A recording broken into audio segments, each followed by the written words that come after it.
U.S. buildup of warships and fighter jets tracked near Iran. For those who have not been keeping up, and I don't know all the details, this is kind of, I just get so tired of mainstream government because, like, how, tell me, please, if you are here, I don't care if you're Democrat, Republican, or just lost or confused. I don't care if you're Donald Duck.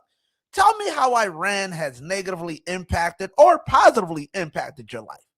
Has finding a job gotten easier, or will it get easier if we just attack Iran? I don't know. But I don't know all the details going on. But here is one thing that I know. We have the largest buildup of military arsenal around the Middle East since the Gulf War. Every large ship in the military arsenal is around Iran right now. Do you guys think we are going to war with Iran? The president and the Department of War is saying, well, they got 10 days to come up with a negotiation. So what exactly are we arguing about? Like, I haven't even heard what the whole hoopla is. I haven't seen an attack. I haven't seen the whatever.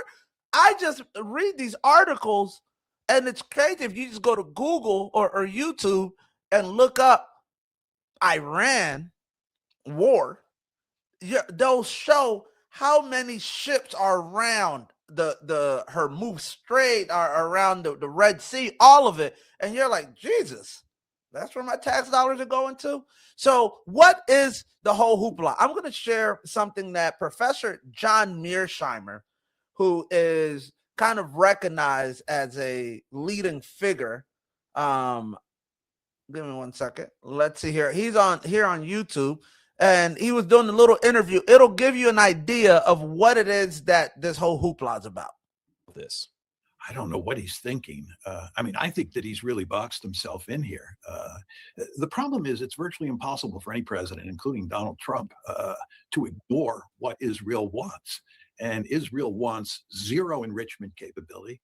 They want the whole nuclear enrichment infrastructure taken down. They want Iran to eliminate all the ballistic missiles it has that can hit Israel. They want Iran to give up supporting the Houthis, Hezbollah, and Hamas. And these are demands that there's no way the Iranians are going to accept. So even if Trump can work out a deal that's satisfactory to him along the lines I described before, it's not going to satisfy the Israelis. And the Israelis have made it very clear that they will attack Iran alone if that is necessary. And of course, if they attack Iran, there's no way we don't get involved, because we're going to then have to help defend Israel when the Iranians start launching ballistic missiles at Israel. Okay. And also, we're going to get involved because the Iranians are in all likelihood going to try to shut down the Straits of Hormuz and stop the flow of oil out of the Persian Gulf. So I don't see what Trump can do. Okay, there we go. If you didn't catch all of that, from what he's claiming, right, is that Israel has some demand for Iran. There is no secret that Iran and Israel are like mortal enemies. And Israel is just kind of like, man, we don't like you having all these weapons around us. We don't want you to be able, when he's talking about enrichment capabilities, that's enriching uranium for nuclear weapons, right? Like Iran, this whole nuclear thing, a couple months ago, that we did the bunker buster thing to stop their nuclear capabilities, but that's not good enough. They want them to not even be able to do it anymore. Okay, great. They hypersonic long-range missiles, they don't want Iran to have any of them. And then Iran has a lot of proxy fighters, like these little, they're classified as terrorist groups that just are fighting on their behalf. Iran gives them money, missiles, blah, blah, blah. And some of that is Hezbollah, and other Houthis, some other groups. So Israel wants to get rid of, basically, Israel wants Iran to demilitarize. And Iran's like, maybe not.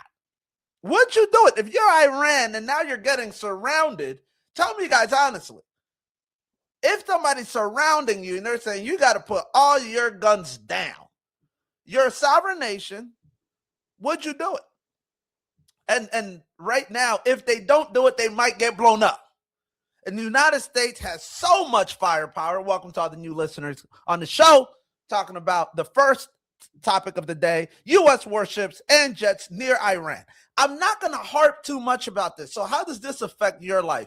Prices might go up, oil, because Iran controls the Strait of Hormuz. I wish I had a diagram here, but that's where like 80% of oil out of the Middle East comes from.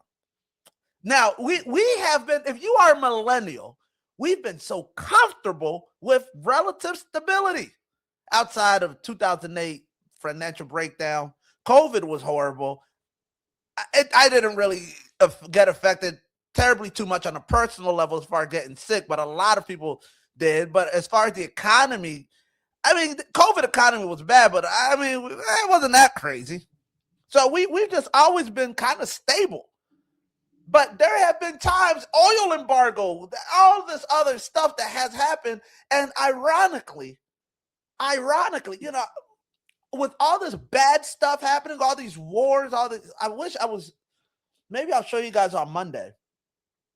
I've been making money on my Chevron stocks.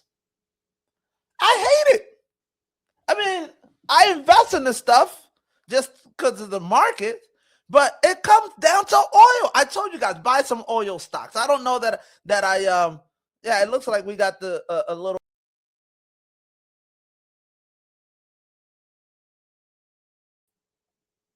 I don't know, but the Strait of Hormuz, you guys see that right there? That little area, that right there is where all the ships pass through coming out of Iraq, Saudi Arabia, blah, blah, blah.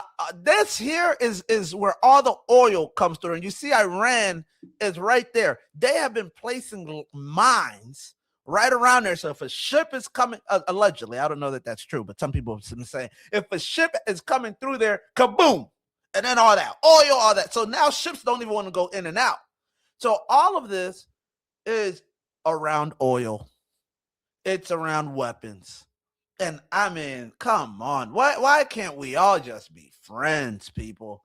Why can't we all just chill? It's always about oil. It's always about blowing someone up. Jesus, people, just chill out for a second. Watch the Ask Dom that show. Go farming. Go outside. Take a walk. All these global leaders need to just go take a walk. They're all in the Epstein files. What? Go take a walk. Yeah. And that guy, Prince Andrews, former Prince Andrews, got arrested recently. This isn't part of the show today, but thank God. We need to just start arresting more pedophiles. There's too many pedophiles. Don't let this stuff distract you, people. I'm not trying to get political. I'm just telling you what it is. There's too many weirdos, pedophiles, and freaks out there. They're walking amongst us.